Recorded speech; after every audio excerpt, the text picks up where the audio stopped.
पटकन होणारी किंवा अगदी हलकी फुलकी अशी आपण नेहमी खिचडी करत असतो, पण त्याला वगळून आज मी एक वेगळा प्रयोग करणार आहे, कारण ती खास खिचडी आहे आणि ती खिचडी आहे नांदेड खिचडी. चला तर मग तयारीला लागूया. एका मोठ्या बाउलमध्ये 1 वाटी आपण बासमती राईस घेतलेला आहे, पाव वाटी तूर डाळ, पाव वाटी मूग डाळ आणि पाव वाटी मसूर डाळ असं आपण स्वच्छ धुवून 3 तास भिजत ठेवलं होतं. आता आपण डायरेक्ट प्रोसिजरकडे वळूया. मी इथे कुकर घेतोय. इथे मी साजूक तूप घेतलेलं आहे 2 चमचे, 1 मोठा चमचा तेल, मी इथे मोहरी घेतलेली आहे. आता मी इथे घेतलेलं आहे जिरं, काळी मिरीचे दाणे, लवंग आणि दालचिनी. मोहरी तडतडली की आपण सगळं हे फोडणीला द्यायचं आहे. एक 10 ते 12 कढीपत्त्याची पानं, 3 मिरच्या घेतल्यात फक्त मध्ये चिरून आपण त्या फोडणीला देऊया. आता जाईल त्यात हिंग पाव चमचा, आलं लसणाची पेस्ट 1 चमचा. हे चांगलं परतून घेऊया. फोडणी छान खमंग परतून घेतली की मग त्याच्यामध्ये जाईल कांदा बारीक चिरलेला. आता जरा परतून घेऊया आपण. हे चांगलं परतून झालं की मग त्याच्यामध्ये आपण सगळे मसाले घालायचे. हळद पाव चमचा, आता जाईल मिरची पावडर अर्धा चमचा, काळा मसाला तो आपल्याला 1 मोठा चमचा घालायचा आहे. आता यात जाईल बारीक चिरलेला टोमॅटो, चवीनुसार मीठ येईल. मी इथे 1 मोठा चमचा कसुरी मेथी घेतलेली आहे, ती हातावरती क्रश करून त्याच्यामध्ये मिक्स करूया. आता त्यात जाईल बटाट्याचे हे तुकडे.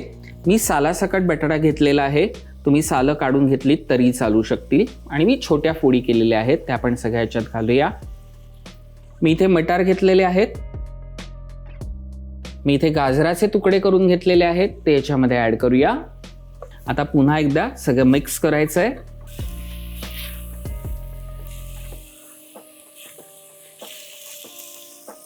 आता ह्यात जातील आपण भिजवलेले तांदूळ आणि ह्या सगळ्या डाळी.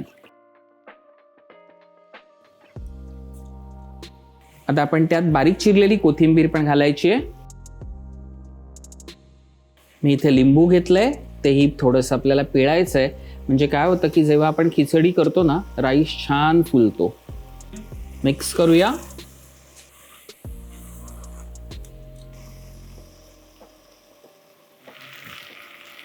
आता आपण ह्याच्यात पाणी ॲड करूया. मिक्स करायचं आहे व्यवस्थित आणि हे सगळं व्यवस्थित मिक्स झालं की आता आपण झाकण लावायचं आहे. 3 शिट्ट्या देऊन व्यवस्थित आपण ही खिचडी शिजवून घेऊया. 3 शिट्ट्या झालेल्या आहेत. आता आपण वाट पाहायची आहे की ती थंड होण्यासाठी. त्याआधी गॅस बंद करूया. व्यवस्थित थंड झालेला आहे.